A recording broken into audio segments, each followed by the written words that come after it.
Hey all, so another war video here. This is from War 3, a couple weeks back, and we are starting out on Path 5 here. Pretty popular placement for Werewolf this season. Just putting him somewhere where all the debuffs have more trouble controlling him, since this tactic pretty much shuts off everything he's doing. Makes sense especially for a new defender that people might trip up against, right? Photon handles it very well, though. The Petrify is going to help with his Howl. It also helps with his healing if he does go into Curse. But the big thing here is definitely the Magneto House of X pre-fight, just to make it that much easier to hit, or just to stun him right here. So at some point, obviously, we're going to need to knock him down. I try and do that after I've gone into Pure Light so that I can just land my basics even without the benefit of any extra debuffs. We do have to watch for the Unstoppable. We ideally have to watch for the Unstoppable significantly better than I've been watching for it thus far in this fight. Not going to sugarcoat that. But you can see how this works quite well, and the tactic reducing the damage of the ruptures means that you also have a bit of healing in the fight, as long as you're careful around specials like that. That was rather dramatic to watch back, but if you're careful when you charge in, then you can recover from stuff like that. Anywho, this also shows how much scarier Werewolf probably is going to be next season without this tactic, because it's going to look very similar to this on this particular node, except that all of those ruptures are going to hurt a lot more. So that's going to be an interesting thing to watch out for. We move on to Shuri. This is a very good Photon fight. She can parry projectile attacks, allowing her to easily get rid of the protection. And that's really all you need here. Beyond that, she blocks well against Shuri's specials, and this just goes nice and quick. So we're going to go for a heavy here. There's no crit resist to bypass, so the Sunder isn't really doing anything for us, especially because Photon removes her opponent's willpower. But the easy knockdown just makes everything else that much simpler. You see we are starting to run out of charges here. Starting ramped is almost a bad thing for Photon, as you saw in this fight, because you just are more likely to spend all of that time getting your opponent to their first bar of power, watching charges slip away.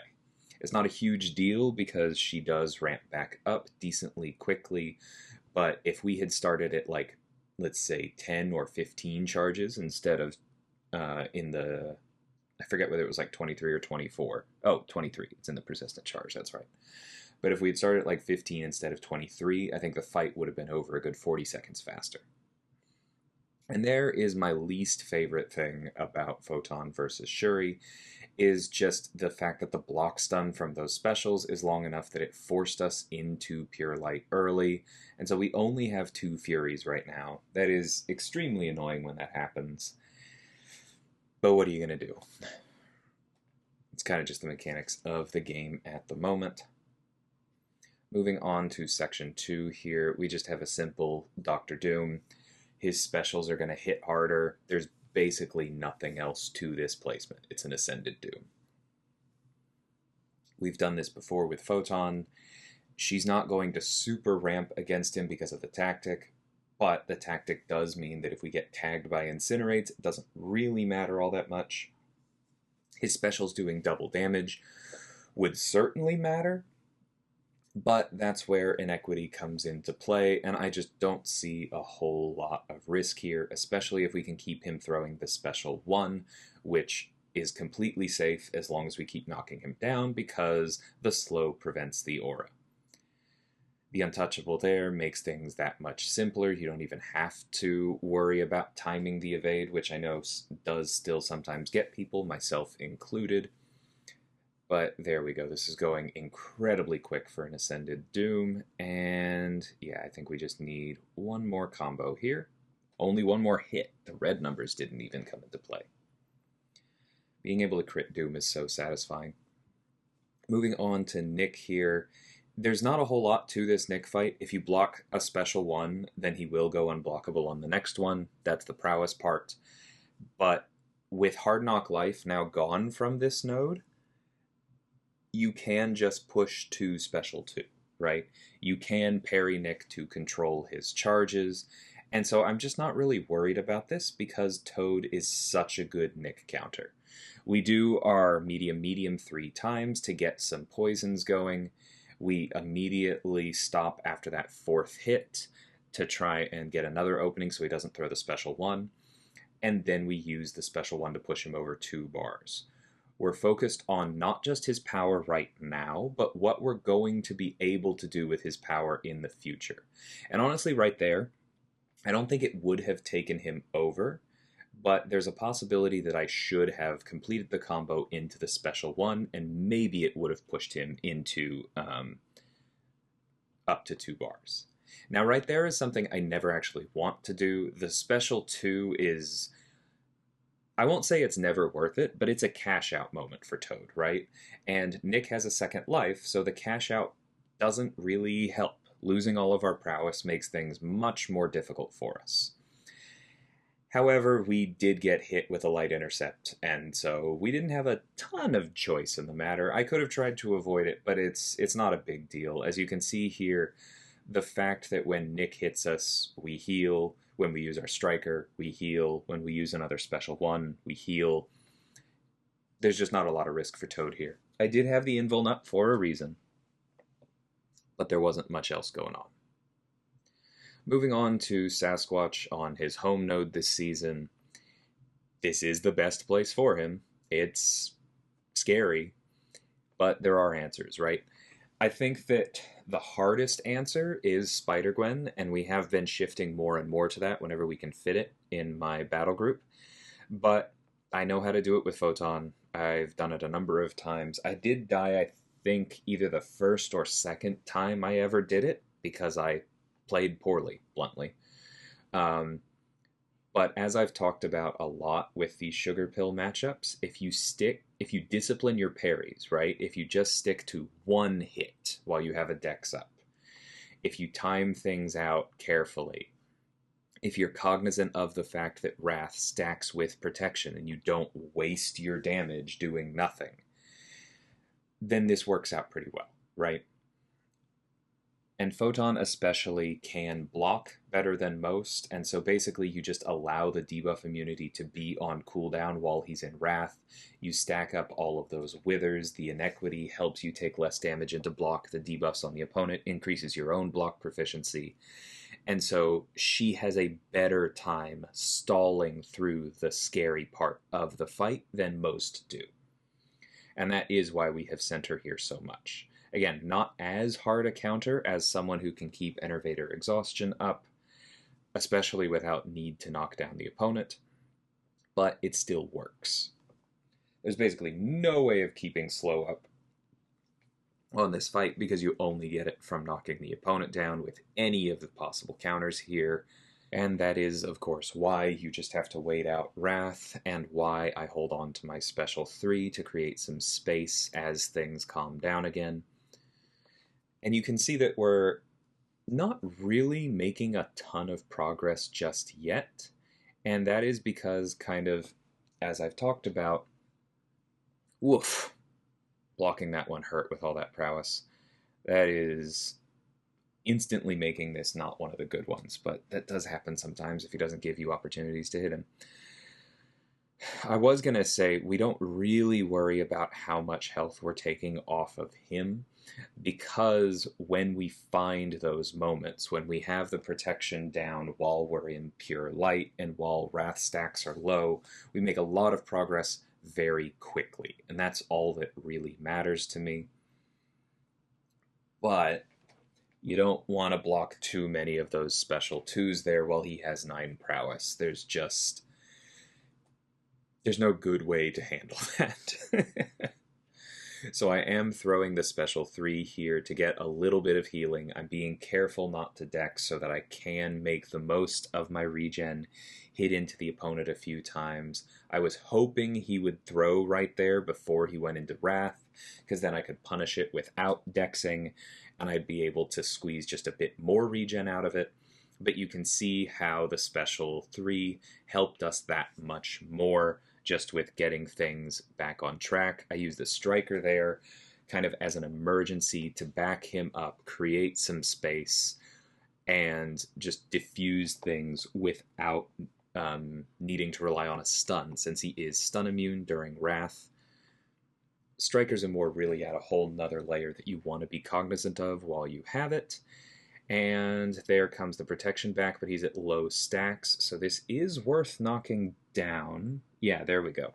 I catch on to it before too long. I think I was trying to put him exactly over 2 bars, because that's the one that you can avoid without dexing, unlike the special one. And then we do punish that, we get our pause, we throw our special 3. We don't have the regen here anymore, but it is just a certain amount of damage. And I think we'll be able to close this out with the Striker even through Wrath. There we go. So it's not a particularly fun fight. I've literally never had fun doing it. But if you're disciplined about those one-hit counters to remove decks, and you're basically able to survive Wrath, even if he pushes you all the way back, then it is a very good counter. And that's why I've done it so much at this point. Moving on to Maw.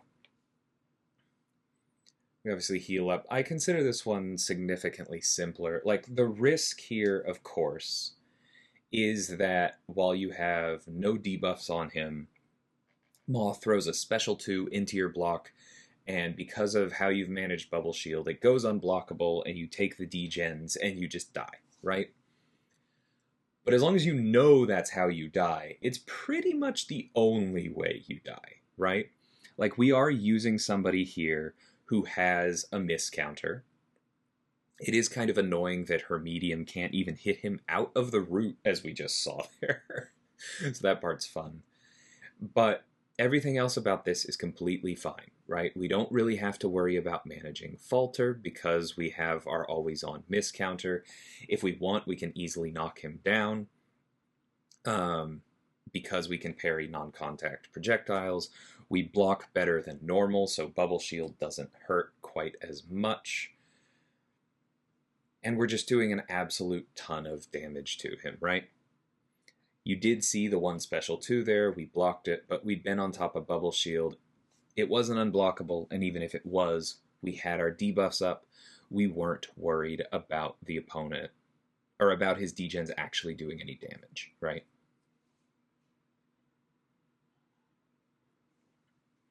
So we move on to Mojo here on Hazard Shift. Another thing that the tactic just pretty much completely solves. There's no risk here. Mojo's degens don't do anything.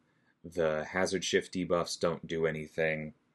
The armor break, if it sticks to Photon, doesn't do anything. If we get parried like that because I'm slow and silly, that doesn't do anything. Like, we answer all of the problems here, except the Unstoppable if we haven't knocked him down. But I did catch that in time, thankfully. We defuse it there, and now we go for a knockdown to get the slow up. And we just keep playing through this. Basically, the only way to die here is to eat multiple special 2s, or like a bunch of combos, and even then it's not terribly likely. I think this is honestly just kind of a poor placement for Mojo, because anyone who defeats Mojo in this season is also going to defeat all of the problems of Hazard Shift. And Photon in particular just has so many debuffs, blocks so well. Yeah, there's no threat here. Moving on to the final island. We have another Toad fight. We have Mantis here. This is one of the first places that we really saw her being put, because she does answer debuffs well. However, she can do basically nothing against Toad. The 2 things that turn her kit off are Prowess and Regen, and Toad has both up pretty much all of the fight. You see the weirdness with her light there. It is an odd animation, for sure. And you see not all of our poisons are landing here. We could have gotten around that by using a regen boost to disable the Tranquilize a bit at the start. But honestly, isn't necessary with Toad because he has so much access to those poisons, especially against an unduped Mantis, because her Tranquilize against mutants is that much weaker. And you're seeing how this is really paying off as we go. Her Tranquilize is permanently on cooldown. If she does throw her special one, we'll always have Prowess to disable the encroaching sleep. If she purifies or cleanses our poisons with the special one, that doesn't matter. They just probably turn into passives, do more damage, and ramp us. And we're just eating through her. Toad is a perfect Mantis counter, especially on this difficult node. So that worked out really nicely, and we did end up winning this war. We're playing pretty darn well this season, honestly. So situated well at the beginning of the first week, and going into the next one. And until next time, thank you all so much for watching, and take care.